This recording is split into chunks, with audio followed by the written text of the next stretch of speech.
जी, अस्सलाम वालेकुम व्यूअर्स, आपका होस्ट मोहम्मद वकार आपसे मुखातिब है और आप देख रहे हैं मुआजना टीवी। व्यूअर्स, जैसा कि आपको पता है कि ये सारे जो कोरोना वायरस की वजह से इकोनॉमिक सिचुएशन जो है वो डेफिनेटली सारी डिस्टर्ब हुई है मुल्क में, और उसी वजह से स्टेट बैंक ऑफ पाकिस्तान ने बिजनेसेस और कंज्यूमर को स्पेसिफिकली अभी कुछ रिलीफ पैकेजेस दिए थे। और कंज्यूमर्स के लिए रिलीफ पैकेज का मकसद ये था कि जो जिन लोगों ने personal loan, car finance, house finance और क्रेडिट कार्ड वगैरह की पेमेंट करनी है, या जिनके लोन्स आगे चल रहे हैं, और अगर जॉब्स वगैरह नहीं है, आजकल सैलरी नहीं मिल रही है, सैलरी रिड्यूस हो रही है, तो वो उसकी पेमेंट करने के लिए क्या करेंगे। तो डेफिनेटली उसको सॉल्व करने के लिए जो है वो उन्होंने रिलीफ पैकेज दिया था। और रिलीफ पैकेज का मतलब ये था कि आप अपने जो लोन्स हैं और उनकी जो इंस्टॉलमेंट्स हैं उनको मुअख्खर कर सकते हैं, उनको डेफर कर सकते हैं। तो मेन क्वेश्चन जो मैं आंसर करने जा रहा हूँ इस वीडियो में वो ये है कि क्या कर्ज मुअख्खर करना आपके लिए फायदेमंद है। तो इस चीज को देखते हैं आगे। लेकिन इससे पहले कि मैं फर्दर डिटेल में जाऊं, मैं आपसे ये रिक्वेस्ट करूंगा कि हमारे चैनल को सब्सक्राइब करें और बेल आइकन को जरूर क्लिक करें ताकि आने वाली वीडियोस भी आप तक पहुंच सके। तो व्यूअर्स, बेसिकली हमें ये देखना है कि ये लोन डेफरमेंट जो है वो क्या हमारे लिए फायदेमंद है।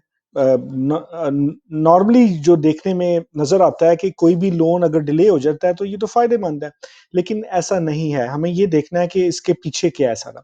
तो गवर्नमेंट ने जो स्टेट बैंक ने जो जो पॉलिसी बनाई है, वो पॉलिसी ये है कि आप अपने next after the application is approved for next 1 year आपकी जो लोन की पेमेंट्स हैं उसमें डेफिनेटली आपकी एक प्रिंसिपल अमाउंट होती है जो मेन लोन की अमाउंट होती है, और दूसरा उसके ऊपर इंटरेस्ट होता है, और इसके साथ इंश्योरेंस होती है, फॉर एग्जांपल कार लोन के हवाले से। अच्छा, तो आपने क्या करना है कि आप जो प्रिंसिपल अमाउंट है वो आप अपनी डिफर करवा सकेंगे, 1 ईयर तक डिले करवा सकेंगे। उसका मतलब ये कि बाकी रह गए आपके पास इंटरेस्ट की पेमेंट, तो नेक्स्ट 1 ईयर तक आप सिर्फ इंटरेस्ट देंगे। अब इंटरेस्ट की पेमेंट अगर आपकी टोटल की आपकी 10,000 की वो बन रही थी, जो है वो मंथली इंस्टॉलमेंट, और उसमें से फर्ज करें कि 3,000 आपका था इंटरेस्ट और बाकी 7,000 था आपका प्रिंसिपल, तो आप 3,000 जो है वो पे करेंगे नेक्स्ट 1 ईयर तक। अच्छा, उसके बाद से जब नेक्स्ट 1 ईयर के बाद जाके ये इस लोन एप्लीकेशन को दोबारा से शुरू किया जाएगा, तो आप दोबारा से वो जो है अपना पीरियड और अपनी जो तमाम अमाउंट है, प्रिंसिपल अमाउंट तो उधर ही है, तो वो दोबारा से आप उसको शुरू करेंगे। तो इसका फायदा बेसिकली ये है कि आपको 1 साल तक के लिए थोड़ा सा आपके जो कैश फ्लो है उसमें थोड़ा सा आपको आसानी हो गई है। तो सबसे पहले इसमें देखना आपने ये है, लेकिन इसमें डेफिनेटली एक एडिशनल कॉस्ट होगी, क्योंकि ये जो आपने 1 साल सिर्फ इंटरेस्ट की पेमेंट दी है, वो पेमेंट एडिशनल आपकी लोन में ऐड होगी, क्योंकि वो पेमेंट 1 साल आप एडिशनल देंगे, उसके बाद जब नेक्स्ट ईयर जाके अपना एक्चुअल लोन पे ऑफ करना शुरू करेंगे तो वो वही इंस्टॉलमेंट जो अभी ओरिजिनल चल रही थी वो दोबारा से स्टार्ट हो जाएगी। तो इसका मतलब है कि आपने इंटरेस्ट की पेमेंट 1 साल के लिए एडिशनल लोन में पे करेंगे eight the end of the time जो आपका पीरियड आपको आपके लोन का है। तो ये बेसिकली उसका इसका पर्पज है कि आपका कैश फ्लो जो है वो आप पे कोई भी बोझ ना बने, क्योंकि जॉब्स नहीं है या सेविंग्स इतनी नहीं है किसी के पास, तो वो जो है वो एटलीस्ट छोटी स्मॉल इंस्टॉलमेंट्स दे के तो अपना घर चलाता रहे, लेकिन लोन में वो डिफॉल्टर करार नहीं पाएगा। उसको डेफिनेटली जो है वो फैसिलिटी दी जा रही है, और उसकी क्रेडिट रेटिंग भी बैंक में किसी भी हवाले से मुतासर नहीं होगी।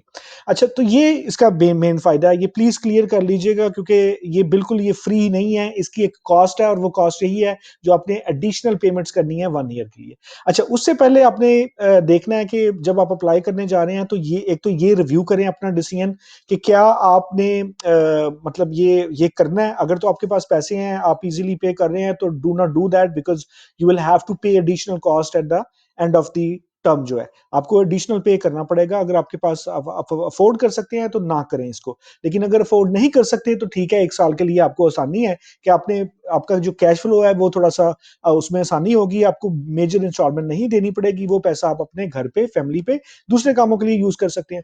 तो आपने इस चीज रिव्यू इस डिसीजन को रिव्यू करना है कि आपने डेफर करवाना है या नहीं करवाना, पहली चीज। दूसरी चीज, अपनी एप्लीकेशन सबमिट करें, अपने बैंक से जो है वो रब्ता करें और एप्लीकेशन उनसे लें। 30 जून तक की डेट दी गई है, वो आप एप्लीकेशन सबमिट करें।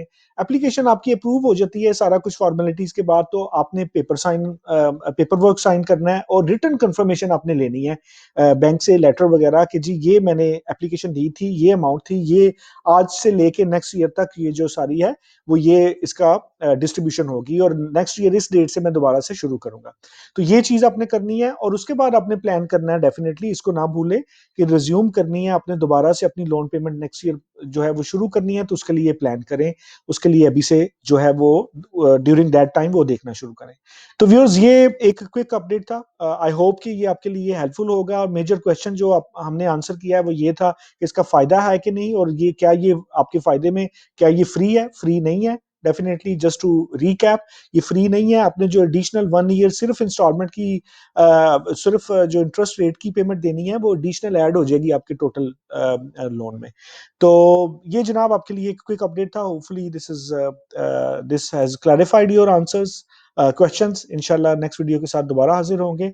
अपना ख्याल रखिएगा। अल्लाह हाफिज।